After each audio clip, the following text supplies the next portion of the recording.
ይሄ ሰው ኡዚ ኒሳን ይባላል። የተወለደው እስራኤል ነው። በ1980 በፈረንጆች አቆጣጠር ወደ አሜሪካ የሄደ ነው። ኑሮውን አሜሪካ ነው ያደረገው እና እዛ የመኪና ጥገና ጋራዥ ከፈተ። የተወሰነ ከሰራ በኋላ ብዙም አላዋጣውም። ወደ ሌላ ቢዝነስ መግባት ነበረበት እና የመኪና ክፍሎች ደግሞ መሸጥ ጀመረ። እሱም አላዋጣውም። የመጀመሪያው ኒሳን ፎሬን ካር ነበር የሚባለው ጋራዡ። ከዛ በኋላ ደግሞ ወደ ኒሳን ኢንተርናሽናል ገባ። እሱም አልሆነለትም። ከዛ በኋላ ኮምፒውተሮች መሸጥ ደግሞ ጀመረ። ስለዚህ ኒሳን ኮምፒውተር የሚባል ድርጅት ከፈተ። ኒሳን በእስራኤሎች የተለመደ ስም ነው እና ሲጻፍም NISSAN ብለው ልክ አሁን እንደ መኪናው እንደሚታወቀው ማለት ነው በሱ ነው የሚጻፈው። ድርጅቱ እየሰራ ነበረ። በ1994 ላይ የኮምፒውተር ቢዝነስ ነው።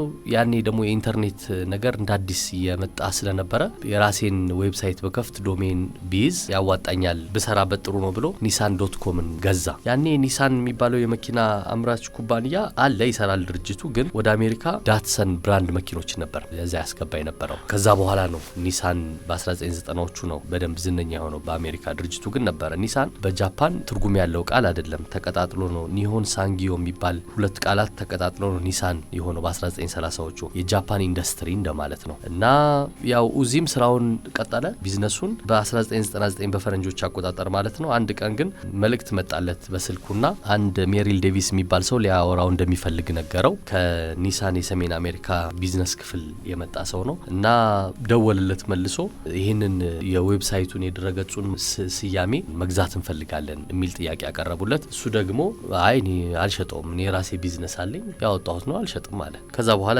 ደግሞ ጠየቁት። ወይ ገንዘብ ምን ያህል ነው የምትሸጠው ንገረን አሉት። ምንም ገንዘብ ምጠለው አይደለም፣ ይሄ ራሴ ነው በቃ አልሸጠውም ቢዝነሴ ነው ብሎ መለሳቸው። ደጋግሞ ጠየቁት። አሁንም ምንም በቃ የሚበገር አልሆነም እያለ መጨረሻ ላይ ወደ ፍርድ ቤት ወሰዱት ጉዳዩና $10 ሚሊዮን ከሰሱት። የኛን ብራንድ ስያሜያችን ተጠቅሞ እየሰራ ነው በሚል። ይሄ ጉዳይ ፍርድ ቤት ከገባ በኋላ ብዙ አከራከረ። እሱ አንደኛ ምንም የራሴ ስሜ ነው፣ ለዚህ ለምንድነው የነሱን ስም ያጠፋውበት ምንም ምክንያት የለም አልከፍልም ማለት። ፍርድ ቤት የመጀመሪያውን ውድቅ አደረገ። ክሱን የሚያስከሰው ነገር የለም፣ የሚሰራው ስራ ሌላ ነው፣ ከመኪና ጋር የተያያዘ ነገር አይደለም፣ አስቀድሞ ያወጣው ነው፣ ኒሳንን ለመጉዳት ያደረገው ምንም ነገር የለም በሚል ያ ውድቅ ተደረገ። እነሱ ግን አላቆሙ፣ ቀጠለ የፍርድ ሂደቱ።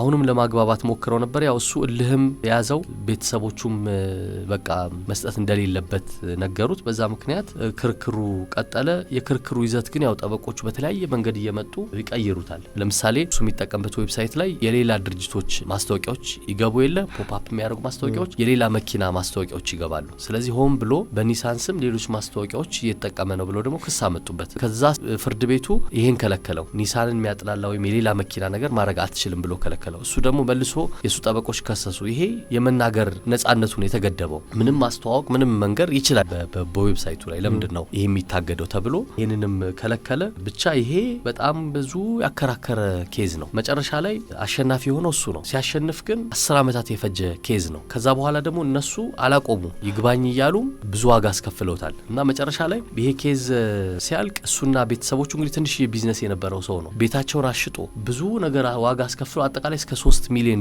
ነው ያስወጣቸው። ድህነት ውስጥ ነው የከተታቸው እና እሱም ይላል መጀመሪያ ላይ ተስማምቼ በገንዘብ በወጣበት ይሻለኝ ነበር ይላል። አሁን በዚህ ኬዝ እኔ አሸንፍ ያለው ግን እኔ ከስር ያለው ብዙ ነገር ነው ያጣሁት፣ ስለዚህ አሸንፍ ያለው ግን ተሸንፍ ያለው ይላል። ድርጅቱም ተሸንፏል፣ ግን በቃ ለሱ ምንም ማለት አይደለም። በጣም ያወጡት ከሱ የበለጠ ብዙ $ሚሊዮን አወጥቷል ለክሱ፣ ግን ምንም እንደ ኒሳን ኩባንያ ምንም ማለት አይደለም። ኮቪድ በጣም በተስፋፋበት ጊዜ ኡዚ ታሞ ህይወቱ አለፈ እና ቤተሰቦቹ ችግር ላይ ወድቀው ጎፈንድሚ ከፍቶ ነው የቀብር እንደዚህ ገንዘብ ራሱ የተሰበሰበለት። አሁንም ድረገጿል ኒሳን.com። ኒሳን ኩባንያ ብዙ ለፍቶ አልሆነለትም። አሁንም ብትከፍት ኒሳን.com ብለህ የሱ የክስ ሂደት ነው ያለው። ድርጅቱ ስለሌለ የክስ ሂደቱ ግን አለ፣ ለሌሎችም ትምህርት እንዲሆን ማለት ነው። ምን ያህል ዋጋ እንዳስከፈላቸው የሚገልጹ ነገሮች አሉ።